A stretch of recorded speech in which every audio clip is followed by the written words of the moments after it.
सभी विद्यार्थियों को मेरा नमस्कार। मैं हंसराज परिहार, असिस्टेंट प्रोफेसर जूलॉजी।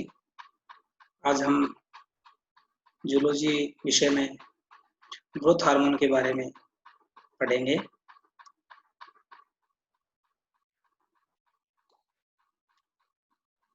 हमारे शरीर के मस्तिष्क में पिट्यूटरी ग्लैंड पाई जाती है।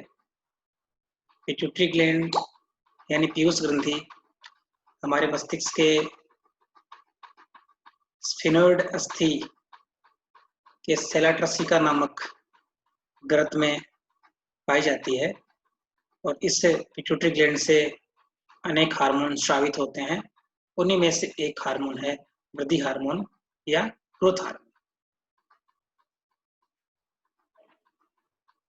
अब हम बात करेंगे कि वृद्धि हार्मोन शरीर में क्या कार्य करता है। वृद्धि हार्मोन हमारे शरीर में मुख्यतः दो कार्यों को प्रभावित करता है, जैसे इफेक्ट ऑन ग्रोथ यानी शरीर की वृद्धि पर प्रभाव, इफेक्ट ऑन मेटाबॉलिक एक्टिविटीज यानी शरीर में होने वाली जो उपापचय क्रियाएं हैं उनको भी ये प्रभावित करता है।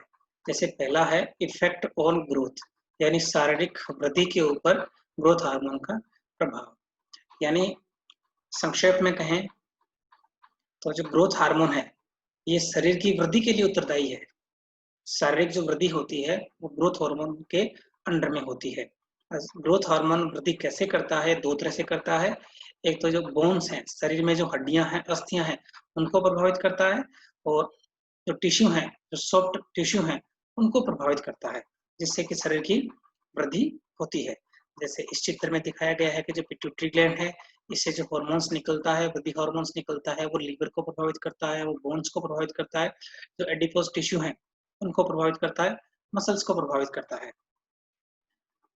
जो पिट्यूटरी ग्लैंड है, इससे निकलने वाला जो ग्रोथ हार्मोन है वो मुख्यतः क्या करता है, जो हड्डियां हैं, इन हड्डियों के अंदर कैल्शियम है, मैग्नीशियम है, फॉस्फेट है, उनका डिपोजिशन बढ़ाता है, जिससे कि हड्डियों की, अस्थियों की जो लंबाई है वो बढ़ती है। इसी तरह जो टिश्यू हैं, सेल्स हैं, उनकी संख्या भी बढ़ाता है, जिससे कि शरीर की वृद्धि होती है। जैसे इस चित्र के द्वारा यदि हम देखें, ये जैसे पिट्यूटरी ग्लैंड है, पिट्यूटरी ग्लैंड से ग्रोथ हार्मोन रिलीज होता है और ये ग्रोथ हार्मोन सीधे ही ब्लड में आता है। ब्लड से ग्रोथ हार्मोन्स के जो टारगेट होते हैं वहां पहुंचता है। जैसे ब्लड के द्वारा जो वृद्धि हार्मोन होता है बोन्स में जाता है और हड्डियों की जो लंबाई है वो बढ़ाता है, जिससे शरीर की वृद्धि होती है। ऐसे जो मसल्स होता है उनको ये प्रभावित करता है। इसी प्रकार जो एडिपोज टिश्यू होते हैं, उन टिश्यूज के अंदर लाइपोलाइसिस की क्रिया करता है, जिससे कि वहां से फैटी एसिड है, ग्लिसरॉल है, वो रिलीज होते हैं। और इस ग्रोथ हार्मोन के कारण शरीर में जो ग्लूकोनियोजेनेसिस है, ग्लूकोनियोजेनेसिस ये क्रिया तेजी से होती है, जिससे कि ग्लूकोज का निर्माण होता है, यानी जो ब्लड में ग्लूकोज है वो इंक्रीज होता है। इसी प्रकार शरीर के अंदर इस ग्रोथ हार्मोन के कारण ग्लाइकोजिनोलाइसिस की क्रिया भी होती है, जिससे भी ब्लड ग्लूकोज इंक्रीज होता है। यदि हम ग्रोथ हार्मोन के रेगुलेशन की बात करें तो यानी इसका जो कंट्रोल है वृद्धि हार्मोन का, ये कैसे होता है? इसके लिए हाइपोथैलेमस से दो फैक्टर निकलते हैं, ये रिलीजिंग हार्मोन्स निकलते हैं। हाइपोथैलेमस GHRH का स्राव करता है, यानी ग्रोथ हार्मोन रिलीजिंग हार्मोन का स्राव करता है। हाइपोथैलेमस से GHRH निकलता है और पिट्यूटरी ग्लैंड में जाता है, जिससे कि पिट्यूटरी ग्लैंड है वो GH यानी ग्रोथ हार्मोन को रिलीज करती है और शरीर की जो मेटाबॉलिक एक्टिविटीज हैं और जो ग्रोथ है वो प्रभावित होती है।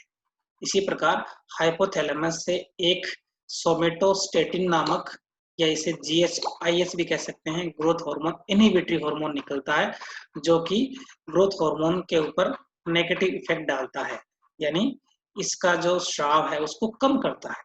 इस तरह से ये दो हार्मोन्स हैं या दो रिलीजिंग फैक्टर हैं जो हाइपोथैलेमस से निकलते हैं, यानी GHRH निकलता है, वो ग्रोथ हार्मोन के स्राव को बढ़ाता है, और एक सोमेटोस्टेटिन यानी GHIS निकलता है, वो ग्रोथ हार्मोन के स्राव को कम करता है।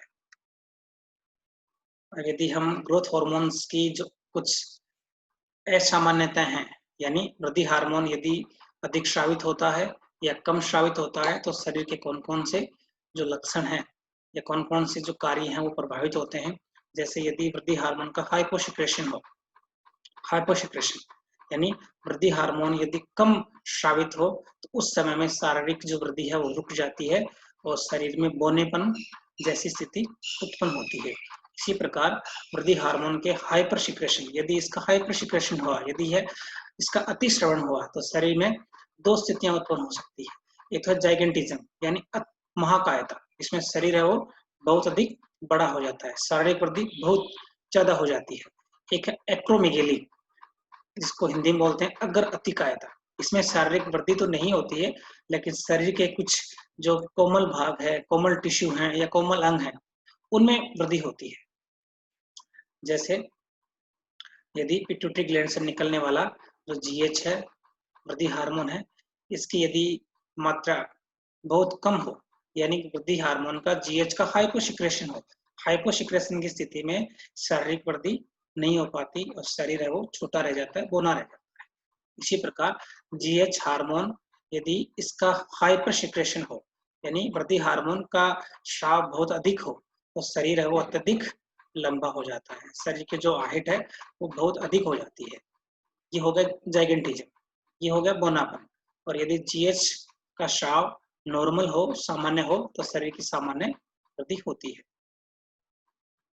जैसे इस चित्र में भी यही दिखाया गया है, इसमें दो चिल्ड्रन हैं, सेम एज के हैं, लेकिन इसकी शारीरिक वृद्धि है वो रुक गई है, कम हो गई है, क्योंकि इसमें ग्रोथ हार्मोन डेफिशिएंसी है, ग्रोथ हार्मोन की कमी के कारण इसमें बौनेपन जैसे लक्षण है वो प्रकट हो रहे हैं।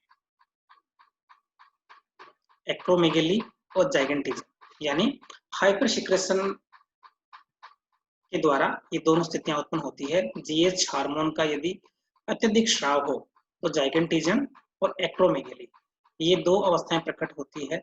जैसे जाइगेंटिज्म क्या होता है कि बाल्य अवस्था में, यदि बाल्य अवस्था में ग्रोथ हार्मोन्स का अत्यधिक स्राव होता है, तो शरीर की लंबाई अत्यधिक हो जाती है, उसे हम जाइगेंटिज्म बोलेंगे। इसी प्रकार यदि बाल्य अवस्था के बाद में यानी एडल्ट अवस्था में यदि ग्रोथ हार्मोन का सिक्रेशन बहुत ज्यादा हो, उस समय शारीरिक वृद्धि तो नहीं होती है, लेकिन शरीर के कुछ कोमल अंग, शरीर के जो कोमल अंग हैं, जैसे मान लो नाक है, जीभ है, कान है, इनमें वृद्धि हो जाती है। जैसे अंगुलियां हैं ना, होठ हैं, जीभ हैं, इनमें अतिवृद्धि हो जाती है, ये बड़े हो जाते हैं, इसको हम बोलेंगे एक्रोमेगेली। जैसे ये हाइपोसिक्रेशन के कारण है, ग्रोथ हार्मोन का यदि स्राव बहुत कम हो तो बौनेपन की अवस्था उत्पन्न होती है। यदि GH का स्राव सामान्य है तो नॉर्मल ग्रोथ होती है, और यदि ग्रोथ हार्मोन का स्राव बहुत ज्यादा होता है, हाइपर सिक्रेशन है, ये जाइगेंटिज्म है, इसमें शारीरिक वृद्धि बहुत ज्यादा हो जाती है। जैसे इसमें एक्रोमेगेली दिखाई गई है, यदि एडल्ट अवस्था में जब शारीरिक वृद्धि हो जाती है, उस समय शरीर की हाइट नहीं बढ़ती है, लेकिन शरीर के कुछ कोमल अंग जो होते हैं या शरीर के कुछ अंगों में जो वृद्धि है वो अधिक हो जाती है। जैसे यहाँ जो नाक है वो बड़ी हो जाती है, जब बड़ा-बड़ा हो जाता है ना, ये भाग जो है ना, इसमें वृद्धि ज़्यादा हो जाती है। हाथ जो पैर हैं, अंगुलियाँ हैं, ये बड़े हो जाते हैं। जैसे इसमें भी एक्रोमेगेली को दिखाया गया है, यहाँ है कान है वो बड़े हो गए हैं, इसी प्रकार यह नाक बड़ी हो गई, इसी प्रकार ये जो भाग है, ललाट है, वो बड़ा हो गया, ये एक्रोमेगेली है। जैसे इस चित्र में ये नॉर्मल हाथ को दिखाया गया है, जबकि इसमें एक्रोमेगेली दिखाई गई, जिसमें अंगुलियां हैं उसमें असामान्यता आ गई है, अंगुलियां बड़ी हो गई है। ये नॉर्मल हैंड है, जिसमें अंगुलियां वो सामान्य है। ये एक्रोमेगेली हैंड है, जिसमें अंगुलियां मोटी हो गई है। इसमें भी एक्रोमेगेली दिखाई गई है। इसमें भी एक्रोमेगेली, जिसमें शरीर के कुछ अंग हैं वो मोटे हो गए हैं, उनमें वृद्धि हो गई है। इस प्रकार हम ये कह सकते हैं कि वृद्धि हार्मोन यानी ग्रोथ हार्मोन का यदि हाइपोसिक्रेशन होगा तो शरीर की वृद्धि है वो कम होगी, तो शरीर में बोनापन आ जाएगा। यदि ग्रोथ हार्मोन का हाइपरसिक्रेशन है यानी ज्यादा स्रावित होता है, उस स्थिति में हमारे शरीर में दो स्थितियां उत्पन्न हो सकती है। एक तो जाइगेंटिज्म यानी शरीर अत्यधिक लंबा हो जाता है, और एक एक्रोमेगेली जिसमें यानी बाल्य अवस्था के बाद में यदि जीएच का स्राव अधिक होता है, उस समय शरीर की वृद्धि तो नहीं होती है, शरीर के कुछ भागों में अत्यधिक वृद्धि हो जाती है, जिसे हम एक्रोमेगेली कहेंगे। धन्यवाद।